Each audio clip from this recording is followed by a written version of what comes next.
Estudiantes, cordial saludo, bienvenidos a su primera clase de Derecho Probatorio.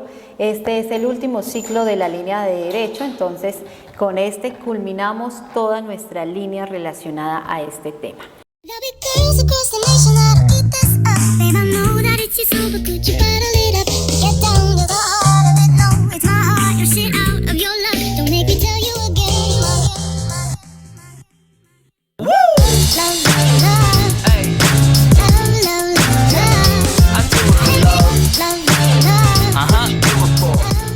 Vamos a hablar sobre la definición de derecho probatorio y entendemos que esta es la ciencia perteneciente a la rama del derecho procesal que hace parte del derecho público, que compromete el estudio de las pruebas que se debaten dentro de un proceso, con el fin de crear al juez la competencia de convicción y certeza respecto de los hechos que se debaten y en los cuales se tiene que tomar una decisión.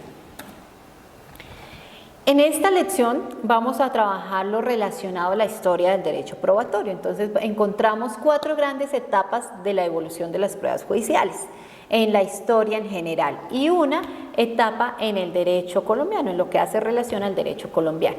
Entonces, dentro de las primeras 4 etapas del derecho probatorio, en el derecho general, pues encontramos en primer lugar la etapa primitiva, en segundo lugar una etapa religiosa o mística, en la tercera una etapa de la convicción íntima o moral y por último una etapa científica o legal. Bien, ahora sí procedemos a explicar cada una de ellas.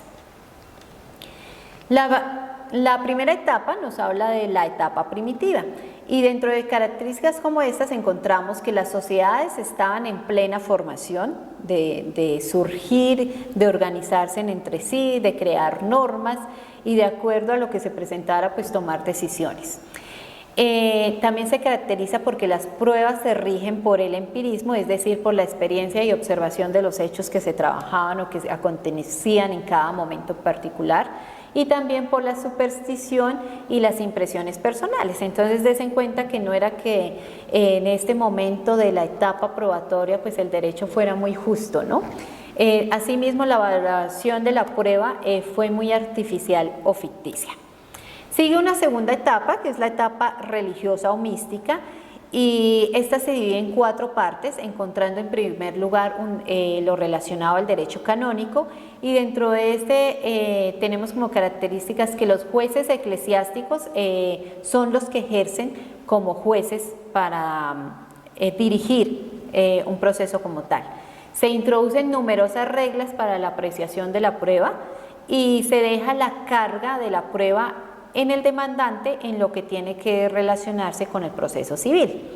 Asimismo, se introduce en este momento del derecho canónico la lógica en el proceso.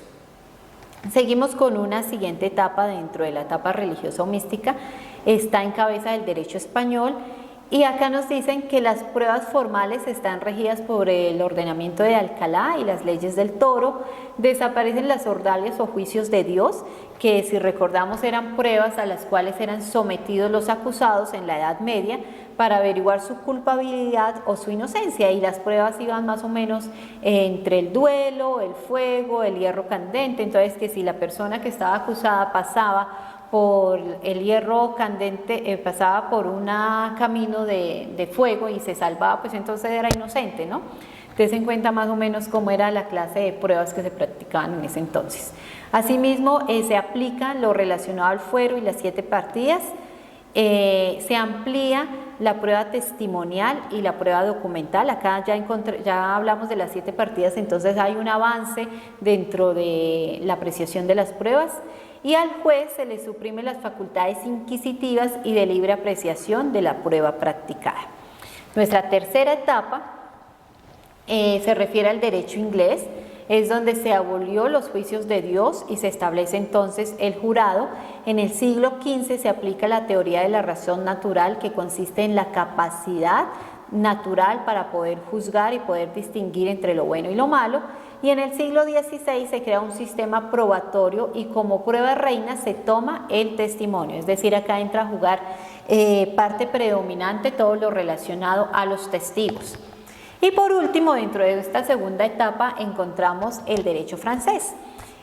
Y nos dice que la Asamblea Constituyente de 1970 extingue el sistema de pruebas formales en el derecho penal y consagra un sistema de convicción íntima o moral del juez. ¿Esto qué quiere decir? Que se exige únicamente una certeza moral en el juzgador, en la persona que va a juzgar y va a decidir si la persona que están...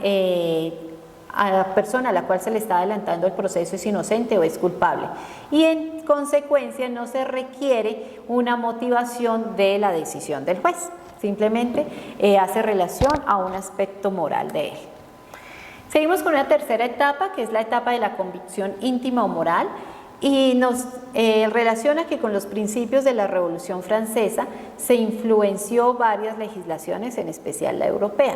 Ejemplo, el reglamento del procedimiento penal austriaco de 1853 consolidó el instituto natural de la razón humana y del sentido común, cobrando fuerza la institución del jurado de conciencia. Acordémonos esa figura del jurado de conciencia integrado por jueces populares, que en últimas ellos eran los que escuchaban y con base en la valoración de las pruebas decidían la culpabilidad o no de la persona que se estaba juzgando.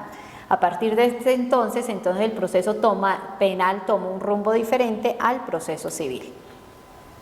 Por último, en la historia del derecho probatorio, en el derecho general, encontramos una etapa científica o legal, que es nuestra cuarta etapa, y en esta tenemos que decir que el procedimiento civil, penal, laboral, contencioso administrativo en materia probatoria es inquisitivo, es de carácter inquisitivo. ¿Esto qué quiere decir?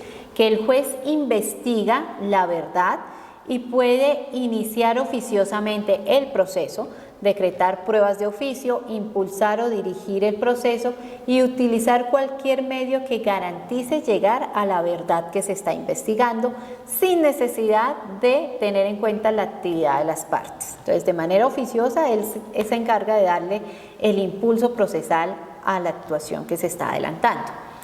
También encontramos que la apreciación de las pruebas es libre, sin ser arbitraria, regulada por la lógica del juicio y por los criterios éticos, que los jueces deben adelantar procesos por sí mismos y en consecuencia son responsables de cualquier demora que ocurra en ellos, si es ocasionada por negligencia suya. Ya en el derecho colombiano encontramos tres etapas, las cuales se clasifican en primer lugar la legislación indiana, en segundo lugar el derecho de la independencia y en tercer lugar el periodo de la codificación.